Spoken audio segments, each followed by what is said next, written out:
Welcome to the Out of Home Insider, the loudest voice in out of home, where we're bringing you tips, tricks, and insider insights to make your advertising more effective and more efficient. And our guest today has no shortage of insider insights, none other than Rick Robinson, partner and chief strategy officer at Billups. Rick, thanks so much for joining us. My pleasure, mate. My pleasure. Absolutely. We'd like to start off with everyone's origin story. You've got a unique origin story because you've been on the buy side and the sell side of this equation, and you've seen both at a really high level. Could you share with the audience how you got into out of home and ultimately how you've gotten to where you are today? It all started a long, long time ago in a land far, far away. As all good Honestly, stories since I do. was a kid, honestly, from the beginning, I grew up in the Central Valley of California. My father built race cars. My stepfather had a steel fabrication company. In both cases, we actually worked on billboard inventory up and down the 99 freeway doing repairs. I drew fabrication plans for catwalks and heads and things on billboards. So it was always part of me. After high school, I worked in a steel mill. I was a teamster. Did that for 5 years, saved my money, went to school, studied fine art. I'm a steel sculptor and business. And then in '86, right when I was ending my college career, I walked into a paint studio for Gannett Outdoor in Berkeley. And all the dots connected. We had Teamsters, we had big hand painted signs. We were selling at a local business level. It was media, it was cool. It all made sense. And so I harassed them, and they didn't quite hire me, but Ackley Airport Advertising did. And so that was terrific. All over California, I had 13 airports, and Wow. it was sell the space, get it printed, design the ads, work with the airport authority to move dioramas around, pitch the concession agreements, do public affairs, advocating in city council meetings. It was everything. So for a young person in the business, I got very lucky and learned all of it. All of it. In short order, I did end up at Gannett, and that was awesome. Big billboards, right? And then along the way, I don't know, maybe 6-7 years in, I ended up in LA for Gannett. And, what did God make first, billboards or LA? So big giant walls. We did the first ever projection media in, I think, 95. Wow. Where we projected film, literally 35 millimeter film, onto the side of the old Playboy Tower on Sunset Strip. We had Babes in Toyland doing a concert in the parking lot. And it was a big event with K-Rock, the local alternative rock station. So, always involved in those kinds of things. Artie Moreno bought out Gannett Outdoor in 96, I think. And from 96 to 01, that was a blast. It was the Wild West, was the dot-com boom. It was really hard to make a mistake. I ran the creative team. I leased walls. I ran the wall. At one time, my card said tall wall sales manager on one side, and you would flip it over and it would say national creative director. So look, it was a lot of fun. Became a big vocal advocate for the medium then, started speaking at conferences everywhere. Everybody got to know me. And then in 01, I joined McDonald Media as it got off the ground. Was one of the first few employees there, and we built the West Coast and built the agency together for a number of years, 13 years. In 2014, jumped and joined Billups, and that has come full circle recently as Billups just acquired McDonald Media. So, I've seen both sides of it, and I've always had a deep love for the business. In my view, we're building public sculptures. In my view, we have an obligation and duty to the people space to add to it and to bring some level of utility, some level of time, fun, or money, earning our right to be there. And if we do that and create that perfect merger of content and context, then we've nailed it. And then it works, and life is good. So there's my story. It's a damn good story, and art's still a big part of your life, right? Some of the pieces behind you've created. Oh, sure. This is just my office, and my studio's in another place. I've been creating and showing and selling sculptures for 25 years at least, since really more than that, actually. I think my first show in LA was 96 at a now defunct gallery called Half a Dozen Rows, which was on Venice Beach. That was my first solo show, and I've been very fortunate there as well. I've shown all over LA, San Francisco, New York, Belgium. I had a dealer there for many years, Germany. So That's still a part of me. It always is. Look, there's really not much difference between the toolkit for fine art and the toolkit for billboards. It's an image that's positioned for great viewing, whether on the wall of a gallery or on the side of the 405 freeway. It's in a frame, all right, or some sort of construct. Sure. It uses color, shape, space, words, lack of words, rhythm, motion, mise-en-scène, balance, all of those things that you're trying to create to deliver a succinct moment, a message of some sort of connection. So the only difference is that, advertising doesn't hide what it is. It just comes out and tell you, look, we're trying to get you to buy something. And then fine art likes to cloak itself in this blanket of altruistic purity, but it's a hustle too. And so with that background in art, how do you advise clients? Right, we know how powerful out of home can be, but how important is creative? It can really make or break a campaign. How do you advise clients on a thing like creative that's something so personal to you? Well, look, I mean, the brands we work with and the agents and the agencies we work with, our partners on both levels, they have their own creative resources, and so our role is supportive. When I do get brought into those discussions, we look for purpose. And of course, there's the simple rules, a few elements, high contrast, one dominant element. Some people like to say 7 words or less. I don't necessarily agree with that. I think it's one idea. One idea. One idea could be expressed in more than 7 words. So it's really about the intent.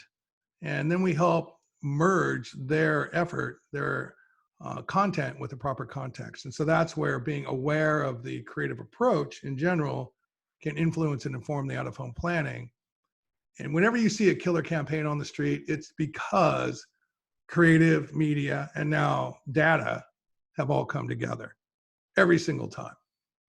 Right. And it's not just, hey, sell some space and put something up. It really is a piece of art. And, my son's going to turn 7 tomorrow. And as I've been in the space, he's gotten really into billboards and he's engaging with them and paying a little bit more attention to them. And yeah, the ones that are the most creative and have that high contrast and that one purpose, they're sticky. My 7-year-old remembers them. He says, that's DJ Marshmallow. I know him from Fortnite. Sure. So, for a kid to be paying attention to billboards and to take advantage of that sort of attention at such a young age where you can indoctrinate really an entire generation in your brand, what a unique opportunity that out of home has. Look, I think people love a great billboard like they love a stunning piece of architecture or elegantly plated meal at a nice restaurant or a ballpark on a Sunday afternoon or anything like that. Wherever there's harmony of shape, rhythm, motion, purpose, it's pleasing for us, and we're going to stop and look. I mean, we don't wake up with the sole purpose of consuming out of home, but we will if it adds to our space.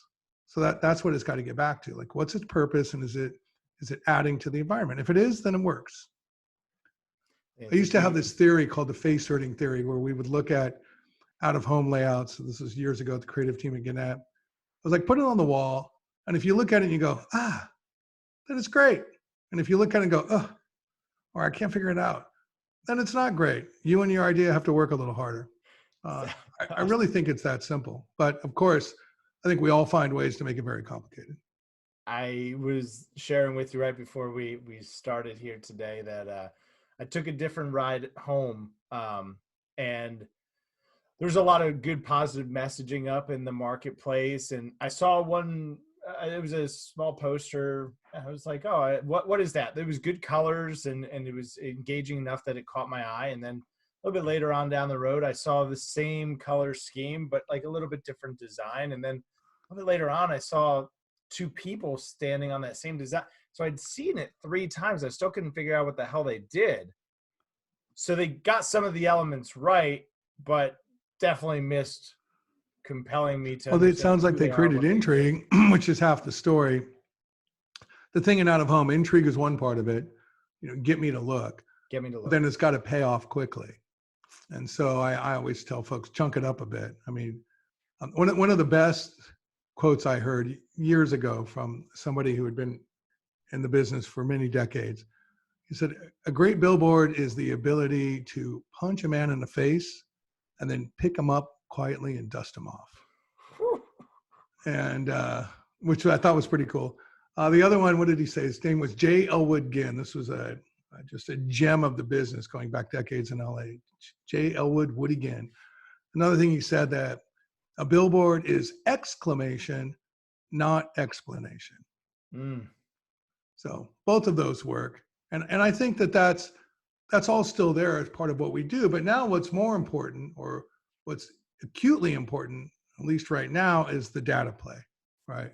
Understanding where people are, where they start today, what trips they take, where they end their day, where do they frequent. That has become the new secret weapon for out of home, and will become, I think the import of that has been accelerated because of COVID. I agree. And I've gotten a lot of questions about a topic that you're really at the tip of the spear on. Billups is leading the charge on the idea of a hyper local focus. What does that mean? Talk to me about what you guys found and what hyper local means. Well, it really started with, where are the people? Because that's the basic point of out of home. Find my people, put signs in front of them, right? Whether it's upscale hipsters or Hispanic mothers or business travelers or blue collar workers or whatever. You find your people, you locate them on a map, where they live, where they go, their habits, all those things. And then you get the messages in front of them. And sometimes it's about where they live. Sometimes it's about where they spend their time. Do they go to ball games? Do they go to the mall? Where do they go? It's all of that. So the first thing we wanted to find out was, what's happened to the people, right? The assumption is everybody's staying at home, especially on the West Coast. It hit first in Seattle, and then California had the stay-at-home order. New York followed very quickly. And then it started spreading across the country. So immediately this created doubt and a question of accountability for the media. Hey, is what I bought really there anymore? Sure. Is anybody seeing the billboards? Yeah. I want to keep my signs up, but I'd like a little bit of a make good. What's that look like? How do I even know how much I'm missing? Or are there billboards that are actually doing better now than they were before? Like, just what are the facts? So we didn't start out with the headline. We really just started out with the discovery process. And what we found was, which made sense after we thought about it, is that people were making as much or even sometimes more trips away from their house on a daily basis than they did historically. It's just that those trips were very different. In general, they were closer to home. So in sprawling cities and horizontal cities like Los Angeles or Dallas or Sacramento or places like that, it was a couple mile radius. That was the orbit.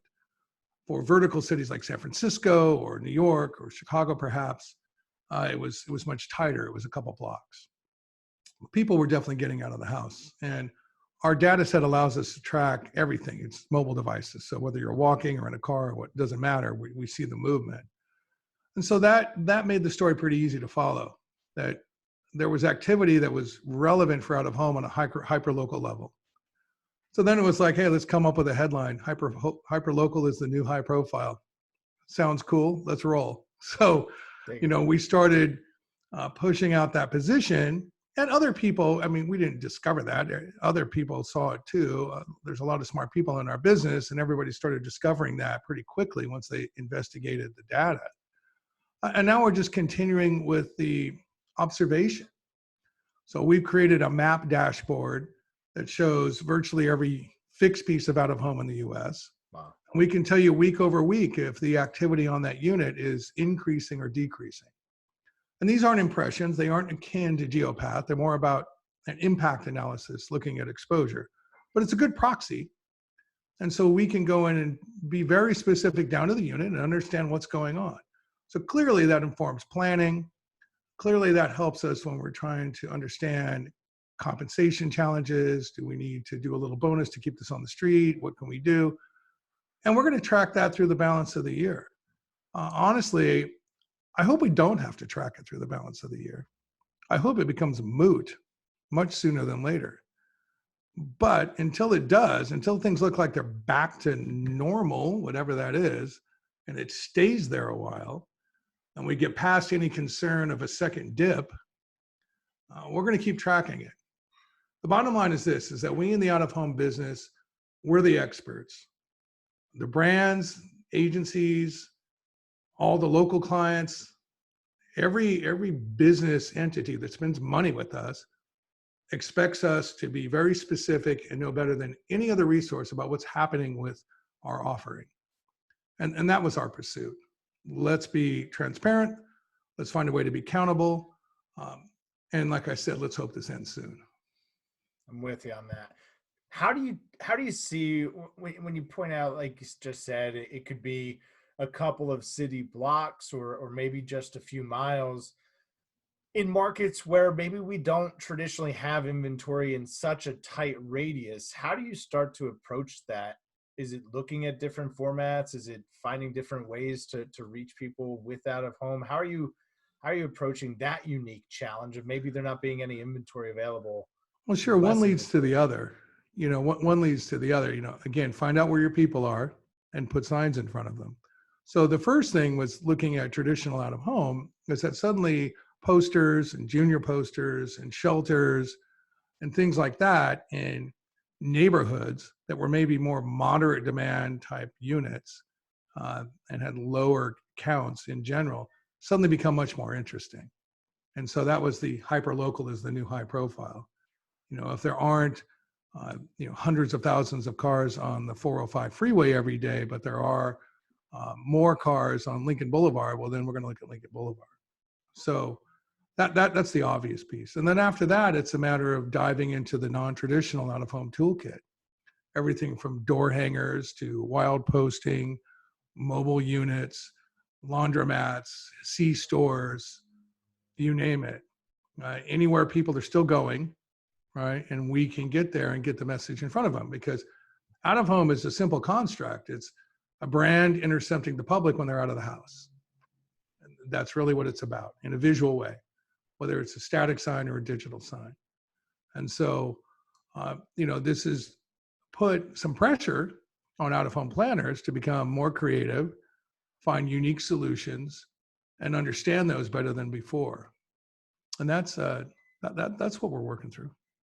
So through that process, are you considering new media partners or new formats coming to the surface that maybe you previously hadn't considered? I don't know about that. I mean, look, we work with, I don't know, I think it was like 1,600 partners last year. So, our scope and most, where all the traditional and where most of the non-traditional suppliers are. So what you might be doing is using some of these non-traditional formats more often and to a deeper degree. They're getting a larger piece of the budget. And they're in the consideration set earlier, and they'll stay in that consideration set for a longer period of time. How would you advise an out-of-home company that traditionally has relied on highway bulletins to carry all of or the majority of the revenue and really be the banner players within the inventory? How would you advise them now in best helping you at Billups and your clients, right? Traditionally, they would have wanted to present big bulletins on highways. How are you considering maybe more poster plays with some of those operators that traditionally relied on bulletins? I think so far, first of all, I think the supply side in our ecosystem has been awesome through this crisis. The vast majority of the suppliers we work with have been flexible, willing, reasonable, and have not been in denial or anything like that. They've been super positive. And look, all of us want the economy to be strong. So the suppliers, the demand side like us, the brands, they wanted to keep it in play. They just didn't want to pack up and go home and cancel everything. So far, so good, I think, in terms of everybody being supportive of each other. Now, if I had a plant that was 60% freeway bulletins, was dominated by that. And I was worried about that. I think you just have to approach it objectively. Let's truly find out what the exposure is of this inventory right now. And there's enough out there. We have unit data. Geopath has done a great job providing general guidance by format, by market. There's other resources out there. So there's enough data. Now, look, you can argue about methodology all day long. But the point is there's enough, and it's all pretty similar and saying pretty much the same thing. So you can have a pretty fair understanding of what the actual comparison is of now versus, historicals, same time last year. And then based on that, price accordingly. I think also understand that you need to be very helpful in showing ways to use the medium with the right tone, with the right type of messaging, the right empathy. And I'm excited to see what's coming forward because, look, our industry, out of home is the voice of every city. It telegraphs what's happening in a city right now. And if you've seen it before, you can go into a market that's booming economically and you can tell right away because of what's on the out-of-home inventory. Conversely, if that market's struggling, you see it pretty quickly too on what's not on the out-of-home inventory. Sure. And right now, if you had been on a desert island for 2 months and you just landed in a major market in the US a couple of weeks ago, the first thing you would do is ask yourself, what's all this COVID stuff? Because it would be all over the out of home. Thanking first responders, thanking healthcare professionals, public safety messaging, all kinds of public information, the CDC campaign with the OAAA. So our industry always, by definition, reflects and communicates, and it's a mirror of what's going on right now in any city, anywhere on the planet. So what I'm excited about is what's going to happen when we get let out of detention. All right, when we're free to go out into the wild, back into the world. What's that look like? And I really am excited to see what the brands are going to do. Because what a unique opportunity for the brands to reach people out of home right at the same time they've been released to get out of home. And we're all having the same experience. It's not like this is happening in one part of the country. A brilliant friend of mine, Chaucer Barnes, who I interviewed for my first podcast, he's Chief Marketing Officer at Translation in New York City. He had this phrase, he called it concurrence. And Chaucer, hello, I've been stealing your phrase ever since. I did ask permission, by the way. And he's right. It's one out of home offers that concurrent moment. We just had one recently on television, actually, where how many people were watching the NFL draft? Right? 35% more than I think last year. Sure. So you knew your buddies were. It was a simultaneous moment. Well, that happens in out of home every single day. If I'm going to the freeway, if I'm commuting to work, if I'm in the mall, the airport, the arena, if I'm in my neighborhood, wherever it might be, an office elevator, a gym, a sports club, a coffee shop, doesn't matter. There's out of home there, and it's a public intercept point. I'm seeing it with everybody else seeing it with me at the same time. And there's something powerful to that. There's something concurrent about that. And when again in our history will brands be able to use out of home to reach people exactly when they're going out of home? And at a moment of what will likely be amazing exuberance, right?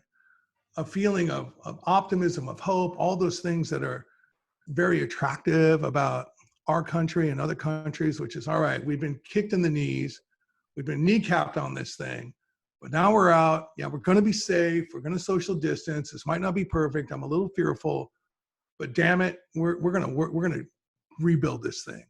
We're going to restoke the fires of our furnace economically, and we can do it. And we've done it before, and we'll do it again. I mean, that's an amazing collective mindset that most people will have acutely in their consciousness when they're out of home and when they're released back into the wild. And the one medium that's perfect to communicate that is ours, is out of home media. So I'm tickled to see what's going to happen as that opportunity comes forward. And, just standing by on that, right, at the ready. The image that comes to mind when you were just talking about that as we all return to the world is that very distinct image. World War II, the war is over. the Navy sailor scooping up the girl, and I think it was Times Square somewhere in New York City, right? This iconic image of we're all celebrating this thing together, except now the whole world's in on it. We're all celebrating together. I think it's going to be Yeah. So maybe the new version of that is somebody standing on a street corner looking up at a billboard.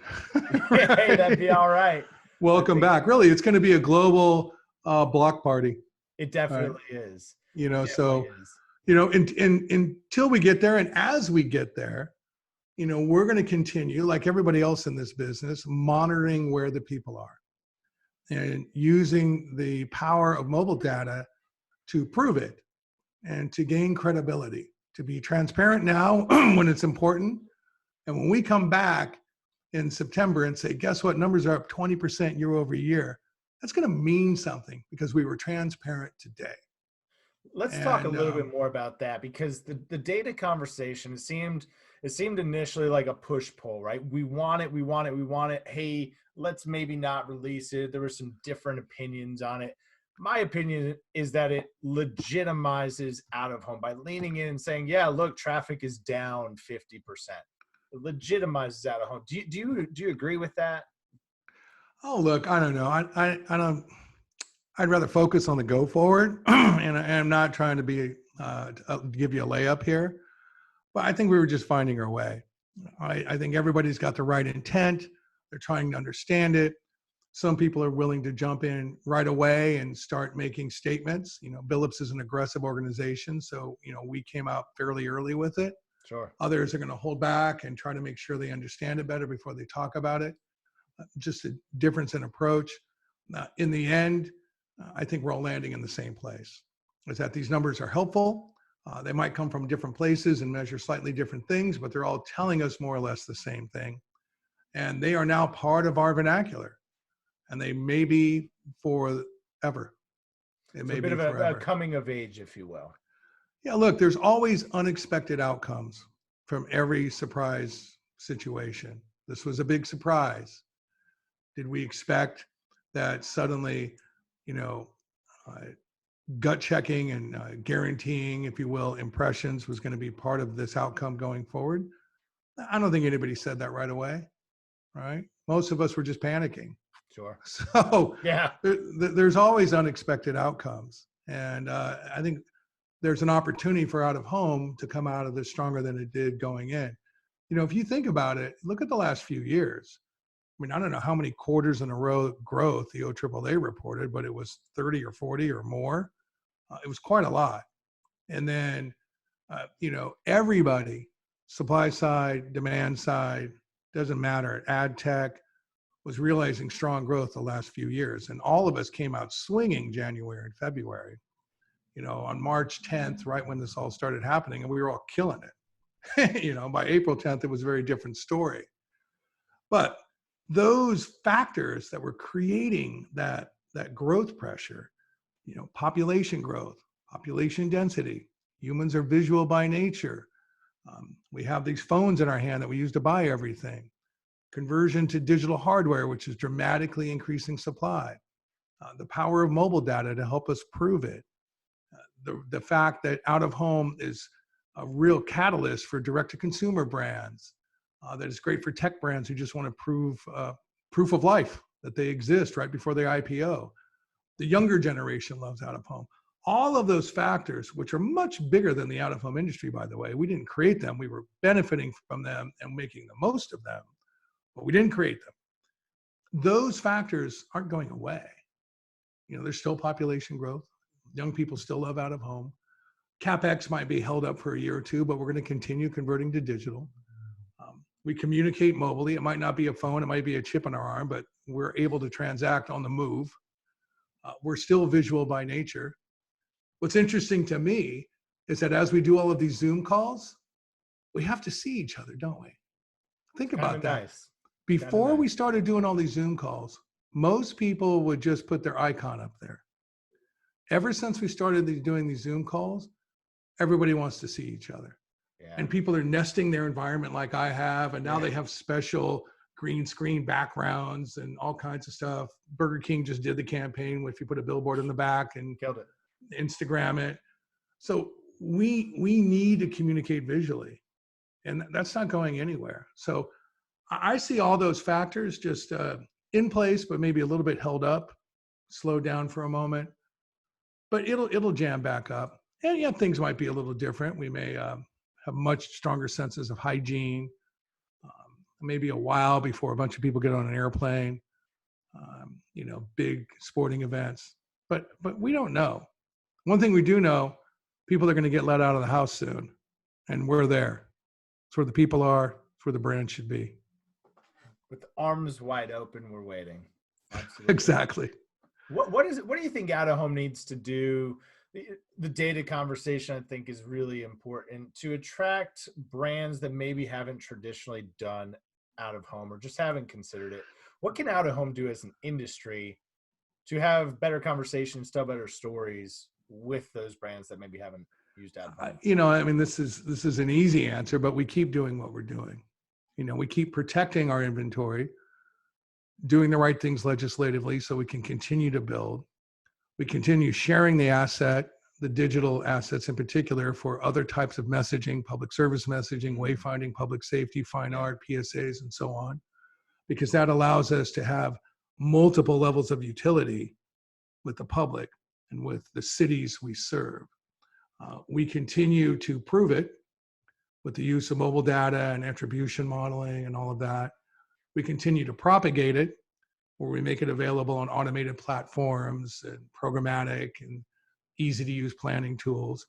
And we continue to preach because we've got the gravitas of concurrence of the big, beautiful canvas on the street that's nothing but advertising and zero editorial. And nobody else really has that. And so I think if we just stay after those 4 Ps, right? Protect, prove, propagate, and preach, we'll be in great shape. I think that's a great direction to keep it going. It's probably going to be a little while before you're back doing any art shows or anything like that. But what are you working on outside of work right now? Oh, I never stop. My mom says that my son, he does a lot, and some of it's pretty good. So right now, the number one thing on my mind is Billups and our recent joining forces with McDonald Media, our clients, and what we can do to just make our business stronger and be ready for the bounce back. So that's the number one thing on my mind. The art stuff is always there for me. I've got 2 or 3 ideas cooking in my head for my next show. I usually do 1 show a year. I'll make sure you're aware of the next show. Maybe you can come out to Please do. That'd be great. All right. Well, good. Rick, where can folks learn more about you? You've got your own show. Tell everybody about that and how they can learn more about. Oh, thank you very much. Going on inside your head. Yeah, absolutely. On Spotify and on the Billups website, and I think on Apple Podcasts, it's called In the World. It's sponsored by Billups, and I'm hosting. We've done about 8, 9 episodes. The next one coming out is an interview with Anna Bogger from the OAAA. Excited about that. If you look on LinkedIn under Rick Robinson, I'm constantly making noise there. Then, of course, Billups, Billups.com. Billups is on LinkedIn. It's at Billups for Twitter. We also have an Instagram account. We're active. We're visible.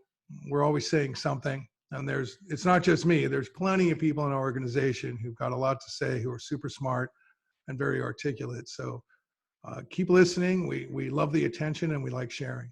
You guys definitely, you set the bar very high. You are everywhere. You're leading the conversation. And for that, I say thank you. Well, thank you. Our pleasure. My pleasure Absolutely. too. So we'll link out to all that stuff below for anyone that wants to go check that out. Definitely go check out Rick's show. Check out all the great stuff that Billups is doing, the ways that they're helping brands. Rick, any parting thoughts for the folks at home? More to come. I dig it.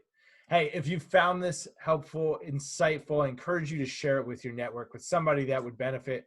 As always, thanks for tuning in. We'll see you next time. And don't forget to subscribe. See you guys. All right, right on. Bye, everybody.